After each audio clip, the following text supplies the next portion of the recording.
Salut tout le monde et bienvenue à cette nouvelle édition de Lectio Musica, la place pour les passionnés de paroles, de musique et de sens. Salut, mon nom est Guylain Prince, je suis un franciscain du Canada et j'aime le rock depuis toujours, en particulier le hard rock, le metal puis le prog. Et une fois par semaine, avec vous tous, je m'arrête pour écouter une chanson. La plupart du temps, c'est une chanson que j'ai jamais entendue. Mais comme cette semaine, là, c'est pas le cas, mais je vous explique quelque chose.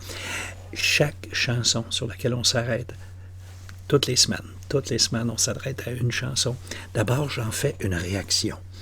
C'est la vidéo que vous voyez en français. Quelques jours plus tard, je fais une analyse de la chanson en anglais cette fois-là, tout simplement parce que la chanson étant en anglais, ça rend la réalisation des sous-titres beaucoup plus simple et puis ça me permet de satisfaire un peu tout le monde en ayant de l'anglais et du français sur ma chaîne. Cette semaine, on écoute une pièce ultra célèbre. Il s'agit du groupe Rush. Je suis en train de faire une série de 10 chansons de Rush. C'est la 5e. Et puis, c'est une chanson ultra célèbre et c'est une chanson très, très bien connue par moi. Ça fait de cela près de 35 ans que je ne l'ai pas entendue avec des écouteurs. Dans les débuts des années 80, je l'avais apprise parce que ça faisait partie de ma formation comme drummer. Et puis, donc, je l'écoutais des centaines de fois, mais je ne l'ai pas écouté avec des écouteurs depuis ce temps-là. Je l'ai seulement entendu une fois de temps en temps à la radio. Et donc, pour moi, c'est la première fois que je la réécoute depuis toutes ces années. Écoutez, je ne l'ai pas jamais écouté avec des écouteurs depuis 82-83, là. Alors, je vais la redécouvrir avec tout ce que j'ai eu, tout mon passé de musique maintenant. Ça va être bien intéressant. De plus, je n'ai jamais vu de version live, sauf quand j'étais à des spectacles de Rush. J'ai vu le spectacle Moving Picture, Exit Stage Left et Signals. Et puis Signals, j'ai passé tout le spectacle debout sur les dossiers des fauteuils. On était tous comme ça, tout le monde debout. Le son était fort. J'ai eu mal à la tête pendant 2 shows. Mais par contre, ils étaient forts, mais sans distorsion. Ce qui n'était pas souvent le cas à l'époque. Alors, on va plonger dans cette pièce-là, ultra célèbre, je dis, c'est la plus connue de Rush, mais c'est aussi... je pensais que c'était la plus connue de Rush, mais il semblerait que Spirit of Radio est plus connue. Moi, je suis surpris, mais en tout cas, quoi qu'il en soit, c'est une pièce exceptionnelle. Ça va me faire un grand, grand plaisir de la réécouter pour la première fois depuis plus de 3 décennies. Est-ce que vous êtes prêts? Moi, je suis prêt, s'il vous plaît. Alors, on se prépare. On y va dans 3, 2, 1.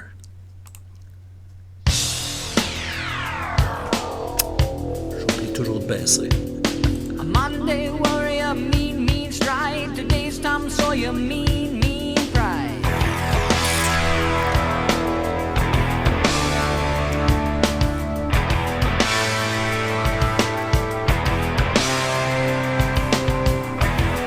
Though his mind is not for rent, don't put him down as arrogant.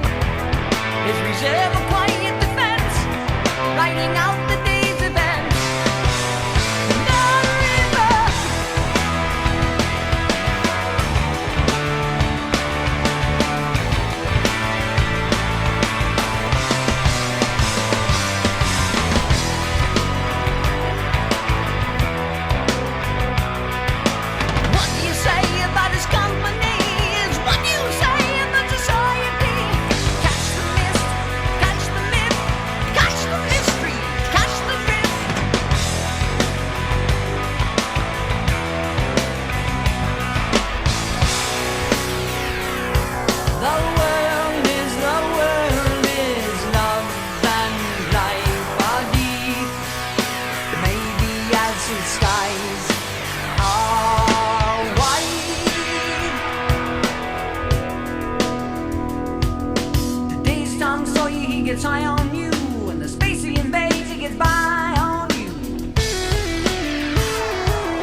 ça.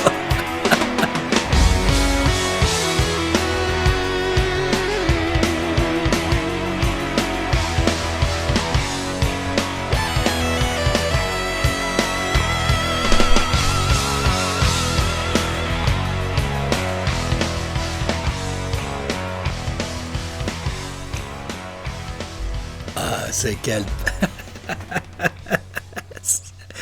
Et que c'est aussi bon que... Ah, mais écoutez, j'ai écouté ça avec des écouteurs des débuts des années 80. Tu sais, vous savez, les petits écouteurs, j'en avais 2 paires. Tu sais, vous savez, il y en a une, c'est-tu Coss qui faisait ça? Là, c'était des écouteurs noirs avec des petits faumes jaunes. Puis j'en avais une autre, des Coss aussi, mais très pesante. Alors, puis écoutez, le son digital que j'ai aujourd'hui, la qualité sonore que j'ai aujourd'hui, il y a plein d'affaires que j'avais jamais entendues, là, surtout dans les synthés. Il y a des fréquences, il y a des sons, il y a des timbres de son. J'avais jamais entendu. J'ai peut-être un petit peu moins porté attention à la guitare là-dessus. Là. Mais la batterie, moi, vraiment au niveau du son, la sonorité aussi de la batterie, là. Pour moi, c'est le summum, la batterie, le snare, qu'on appelle le snare, la caisse claire de Neil Peart. Et puis là, écoutez, regarde, juste pour vous dire, là, entre 17 et 21 ans, j'ai dû écouter cette chanson-là des centaines de fois, là. Je ne savais pas de quoi ça parlait. C'est curieux, hein? J'ai porté très attention aux paroles du prog comme Yes ou Genesis. Pourquoi je me suis jamais arrêté à Tom Sawyer, ça m'échappe. Peut-être parce que je l'écoutais, mais pour d'autres raisons. J'aimais lire les mots de temps en temps de la pop que j'écoutais pour m'en moquer très souvent. Tu sais, des fois, les refrains un peu nunuches, soit des Bee Gees, Staying Alive, tu sais, reste en vie. Ça me paraissait un peu ridicule, là. Mais ça, je ne sais pas pourquoi, j'ai jamais porté attention à ces albums-là, à ces paroles-là. Alors, je les ai découvertes en même temps que vous. Je me rappelais que ça parlait de Tom Sawyer. Je me rappelle d'avoir regardé, qu'est-ce que c'est que ce Tom Sawyer, une espèce de héros américain. Même aujourd'hui, ça ne me dit pas grand-chose. Il va falloir que je lise un peu sur ça au moment de l'analyse. Mais ça semble être un héros, mais un héros un peu, comment on dit ça, un peu mystérieux, ou encore qui nous échappe, en tout cas, c'est d'après les mots, là. Puis, Today's Tom Sawyer, je me demande qu'est-ce que ça veut dire. Ça veut dire qu'il est en train de parler de gens qui ressemblent à Tom Sawyer aujourd'hui. Ça serait intéressant. En tout cas, on se retrouve à l'analyse pour ça. Hey, attendons pas plus longtemps. On s'en va voir du live et j'ai quelque chose qui va vous plaire. On se retrouve. OK, tout est en place. Alors, la surprise que j'ai pour vous autres, c'est que plusieurs d'entre vous m'avaient dit que le show de Rio était exceptionnel. Et je me rappelle, il y a 1 an et demi, j'étais allé voir, quelqu'un m'avait dit, écoute, là, à Rio, la pièce instrumentale YYZ, toute la foule chante. Alors, ce qui fait que j'avais écouté cette pièce-là il y a 1 an et demi, mais j'ai pas écouté aucune autre, dont celle-là. J'ai aucune idée qu'est-ce que c'est, là. J'espère que c'est le même spectacle, en tout cas, parce que l'autre, l'ambiance était absolument délirante. Et puis, c'était un gros spectacle, mon souvenir, là. Alors, je vous mets ça à l'instant. Et puis, je me suis pas réservé beaucoup d'espace. Alors, on y va. Dans 3, 2, 1. Trop fort.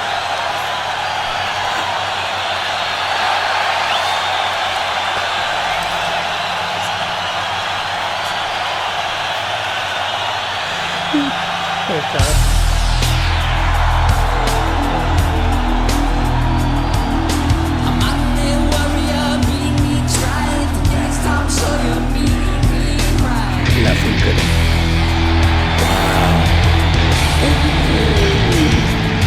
Que j'aime ce son.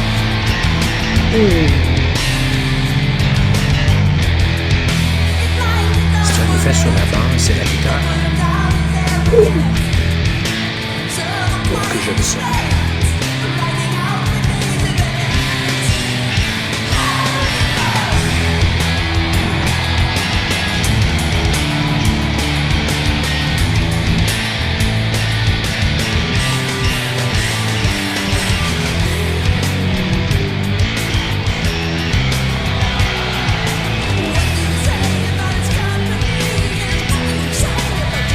Ah, c'est la guitare, la basse ensemble. Oui.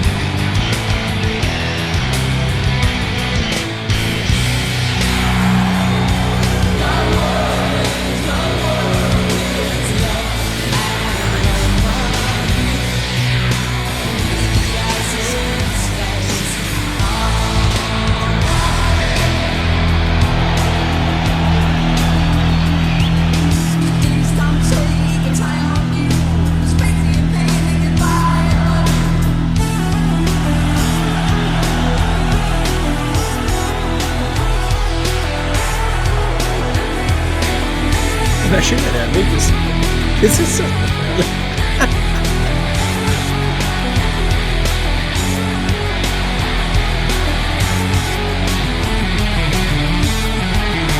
À la guitare à rendre.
L'aimez-vous cette chanson-là?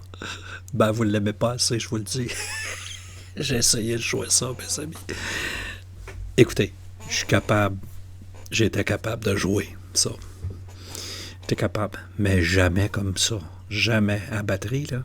Jamais, jamais. Il y a des affaires qu'il fait, lui, c'est hallucinant parce que il a, Neil Peart, c'est ça qui est de particulier, c'est qu'il a 4 membres qui sont extrêmement indépendants l'un de l'autre, ce qui est très difficile. Généralement, il est possible d'avoir un membre qui est capable de faire quelque chose sur un... tu sais, le pied puis ce qu'on appelle la caisse claire peuvent être très carrés. Puis on peut faire du triolet avec une main. Mais lui, il a la capacité de faire des choses que c'est pas c'est des batteurs particuliers qui font ça. Moi, j'ai le souvenir de Bonham qui faisait ça, Bonham, le drummer de Led Zeppelin. Il y avait, je ne sais pas trop comment dire ça, il y avait une swing dans son jeu. Il allait chercher quelque chose du triolet là-dedans, très souvent. Puis il y avait... ouais, c'est ça, je pense que ça vient... moi, j'aurais tendance à dire ça vient un petit peu du monde du jazz. Dans le rock, c'est pas beaucoup de monde qui font ça. J'ai un souvenir, j'ai déjà parlé de Jeff Porcaro, de Toto qui faisait ça aussi.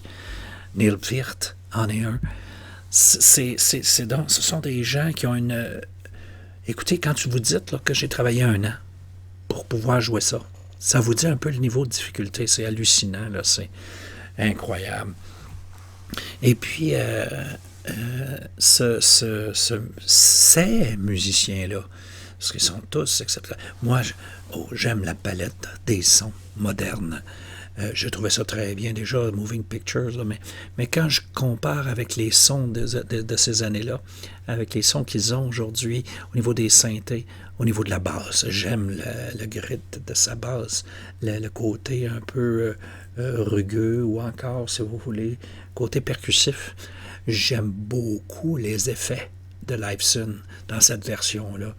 Ah, pour moi, c'est A+. Je serais curieux de savoir ça a été filmé quand, ça.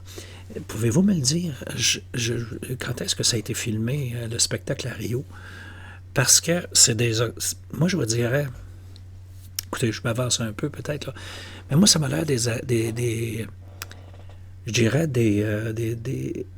effets des années 2005 à 2010, à peu près.